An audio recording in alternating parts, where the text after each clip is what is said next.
For the first semester independent novel study, my book of choice was 1984.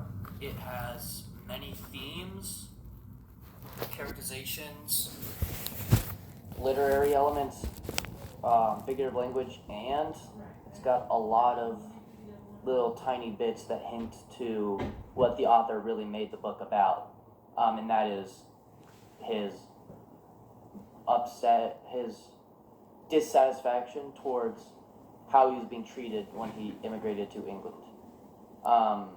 And we see a bunch of the little tiny details in the story kind of hint towards that. And it's pretty interesting to see how they all work together, and you really just convey a pretty good story. I really enjoyed reading it.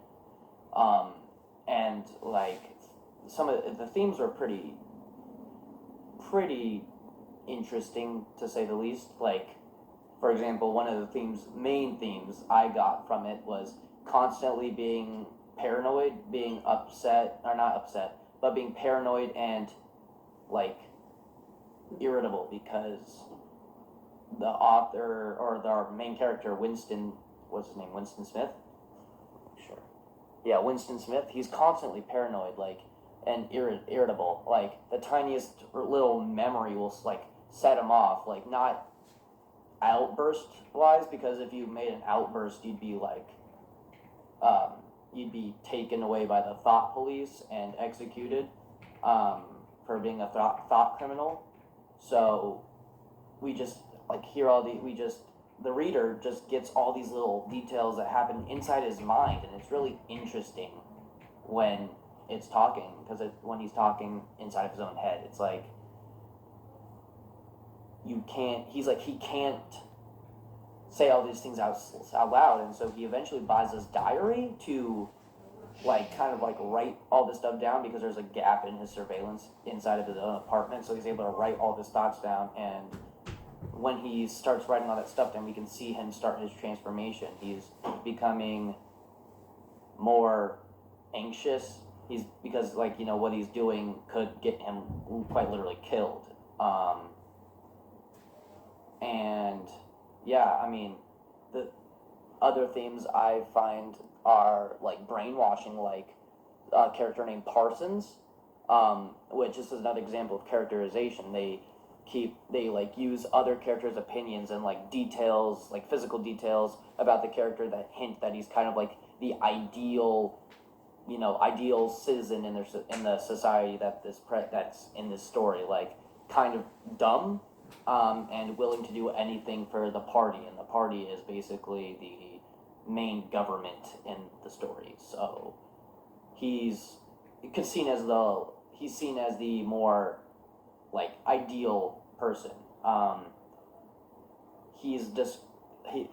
During a lunch chat during chapter 5, Winston was chatting with a guy named Syme, which is he's described as overly orthodox and kind of a venomous undertone in anything he says, that seem to like criticize everything while not directly criticizing it, and kind of has like a narcissistic air to him, because he is one of the main people who's working on the Newspeak dictionary, which Newspeak is the like new language that they're making, and it's eliminating a lot of words to like make things more efficient, but it's also like if, for example, a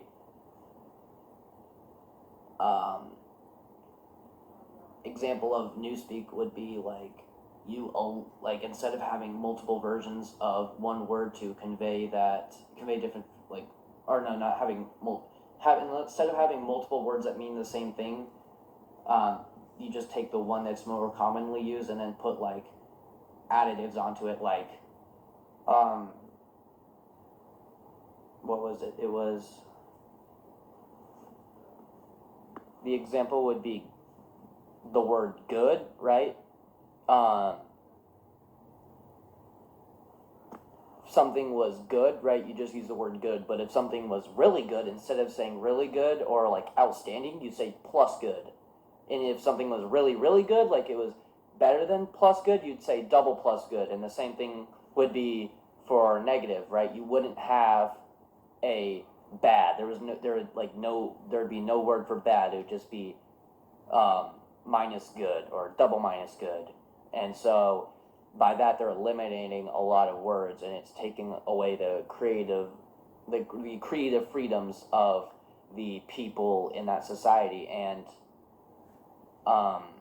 which they didn't have much freedoms to begin with, because I mean, like, their kids are, like, people's kids are brainwashed from such a young age to the point where they'll rat their own parents out to the thought police and get them executed for being thought criminals. In fact, a good example of this is in chapter 5 as well, in the same lunch conversation with Syme, Parsons, and Wilson. Parsons starts talking about how his kids set some market worker's skirt on fire because she was wrapping sausages in a poster of Big Brother, and Big Brother's kind of like the whole, like, supreme guy. He's like, no one knows if, like, speculate, this is a personal speculation, I don't even think he exists. I think he is just a kind of like a symbol of the parties, a symbol of, like, the overbearing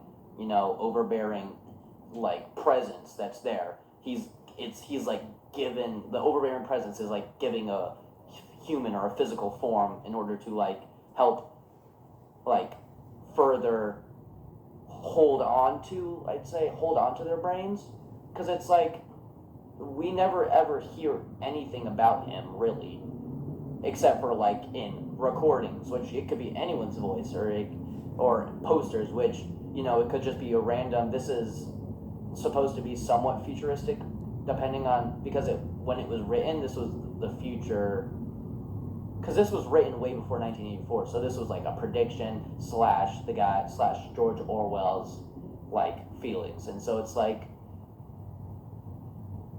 it's futuristic, right? So it's supposed, like, Photoshop, basically. Like, it could be anyone's face that they just doctored to make look more, like menacing, kind of, because they describe Big Brother as, let me see, right, he's described as and I quote, a large, where is it? An enormous face, more than a meter wide, the face of a man about 45 with a heavy black mustache and ruggedly handsome features. This is like, since it's like kind of creating the perfect leader, basically, like the more charismatic leader, right? It's deliberately trying to make deliberately putting a person out there, a face to a person, or a face to an idea or an ideal that like people can get behind. And, like, an example of this would be, I feel like, based on the description, I'm thinking of Joseph Stalin, and despite his issues, like his paranoia, like basically going on crusades and, like, putting his own people in gulags and killing them, people still were, like, willing to fight for him because he was like he was putting a face to an ideal, and it's like he's like, oh, I can put my trust in this man. He looks like he can help us, blah blah blah blah blah type stuff. And that's my personal speculation on the Big Brother character, and they do a really good job of characterizing him, which is, that's just common in this story. They do a really good job of characterizing people. Now, there are other themes too, like, let me find them. Yeah, like what I said when Parsons was talking about his kid setting a woman's skirt on fire. It was it's a running theme, basically. We see that time and time again, that the government is turning the youth against their parents and people around them. And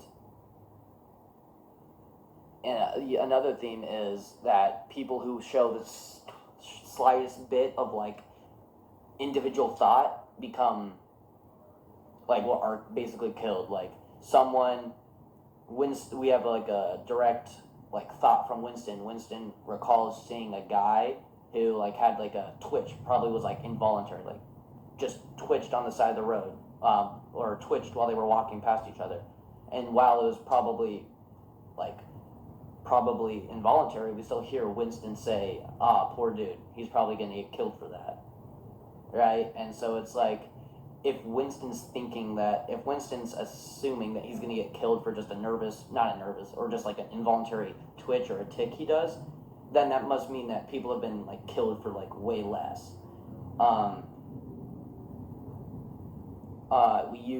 He uses a lot of irony and foreshadowing, and the irony I think he does really really well. Especially it's in chapter 8.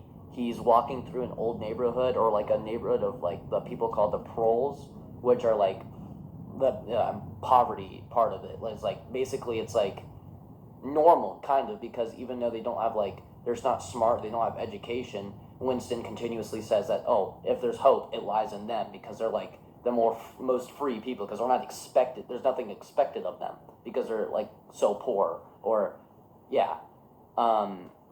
And the quote for that was, it was kind of like broken up and like misspelled, or like kind of like things are like contracted together when they shouldn't be contracted.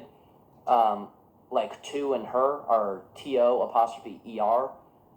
And so it basically, the quote is, "Yes, I say to her, that's all very well, I say, but if you were in my place, you would have done the same things that I've done, and it's easy to criticize me, even it's easy to criticize when you don't have the same problems as I do." And when I read that, I was like, that is probably exactly what the George Orwell felt when people criticized him, or when he immigrated to England and people criticized him. It's like, if you were in my situation, you wouldn't be criticizing me. You don't know how hard it is to do this and to do that. And I feel like that was the author directly talking to the reader through a random character that we just hear a slight conversation of. And I'm like, when I was thinking about that, I was like, this guy is just putting these out there, and he's putting these certain bits of how he feels out into random characters. I'm like, that is actually like genius, because it's helping the reader kind of it's giving the reader an idea of how he feels, but without actually telling the reader, so the reader has to do their own thinking. And I appreciate that, because I don't like it when I'm told this is blah blah blah blah blah. I like making my own deeper thinking, my own deeper analysis, and my own deeper thoughts, my own deeper conclusions about things, and that's pretty cool to me. As also uses funny figurative language, says stuff like, uses a man's mustache and compares it to little frills on a shrimp, which is pretty funny.